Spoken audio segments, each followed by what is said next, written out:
The flow test is not an accurate way to determine your hair's porosity. Porosity is your hair's ability to absorb moisture. Imagine your hair is like a sponge, and when there is moisture in the atmosphere, it swells as it absorbs that moisture. Healthy, undamaged hair is naturally hydrophobic, meaning it repels water. And over time, our hair can become more hydrophilic, meaning water loving, or just more porous. This can be through heat damage, mechanical, or even chemical damage. Now, before I get into this video, if you're curious about Wonder Curl products, I highly recommend taking the Curly Hair Quiz. It asks you just 4 questions about your hair's porosity, structure, density, and type.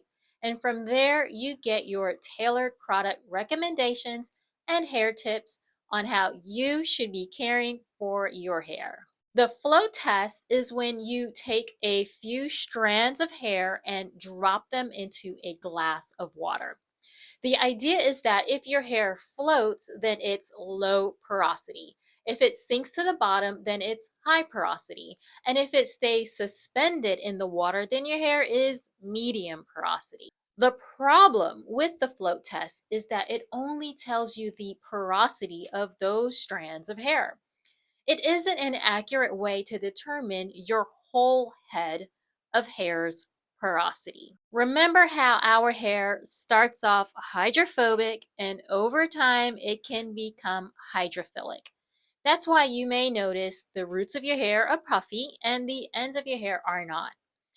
You need to look at your whole hair's journey.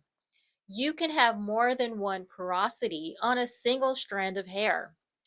Maybe you have heat damage or you lightened your hair and decided to grow it out. A float test is not going to tell you that. And it's also common to have different porosities on one head naturally. I know I do.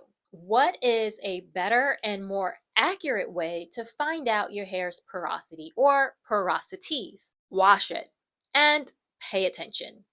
You want to make sure your hair is free from any products, oils, and dirt.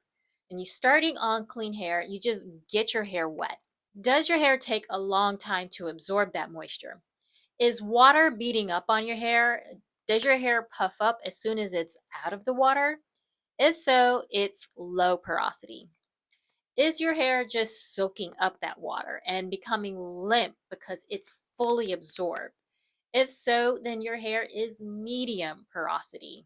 And finally, if your hair soaks up water quickly but then dries quickly, it's probably high porosity. Now you know how to find your hair's porosity. Pay attention to how different parts of your sections of your hair is absorbing moisture, so you can then adjust your hair care routine accordingly. Let me know if you want me to do a video that talks about what your hair care routine should look like based on your porosity.